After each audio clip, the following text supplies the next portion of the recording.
What if I told you that one of disco's most unforgettable anthems was born from the unlikely journey of an adult film star caught in a financial trap overseas? That's the story of Andrea True, the woman who transformed adversity into a global hit with More, More, More. Her path was unconventional, bold, and undeniably fascinating.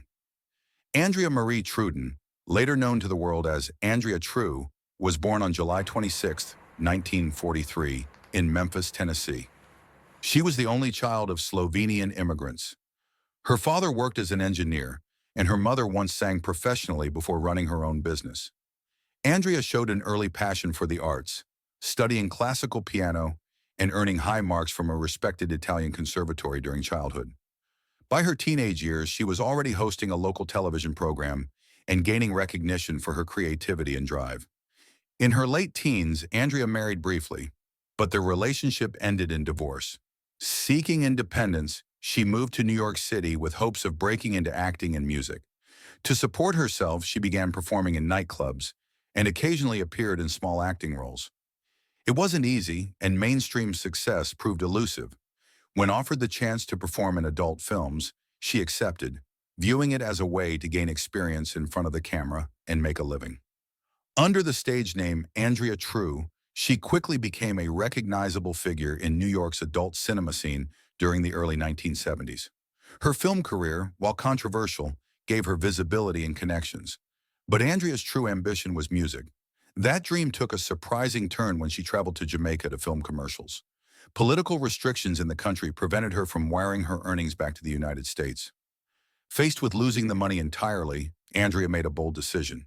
She invested it in recording a demo with producer Greg Diamond. That decision birthed the Andrea True connection and the disco smash, More, More, More.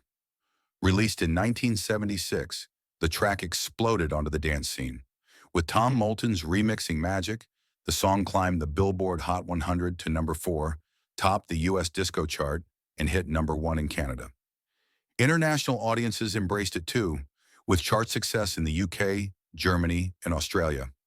Andrea suddenly found herself on a whirlwind tour, performing hundreds of shows across North America and Europe. Follow-up singles like New York, You Got Me Dancing, and What's Your Name? What's Your Number brought moderate success, and she released 3 albums in total. By the early 1980s, however, disco's popularity faded. Andrea attempted a return to film, but her age and changing industry tastes made it difficult. A vocal cord growth requiring surgery further cut short her chances at a sustained music career. Despite these setbacks, she remained active creatively, occasionally performing live and staying connected to her fans.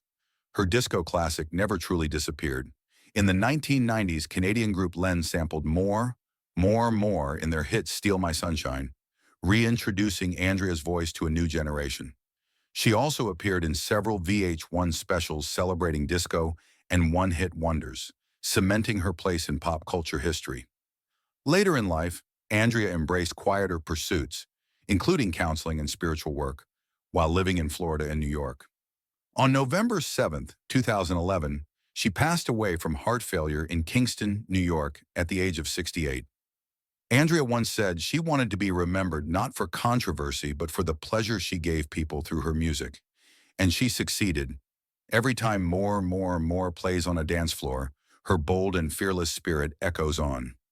What will you remember most about her? Let us know.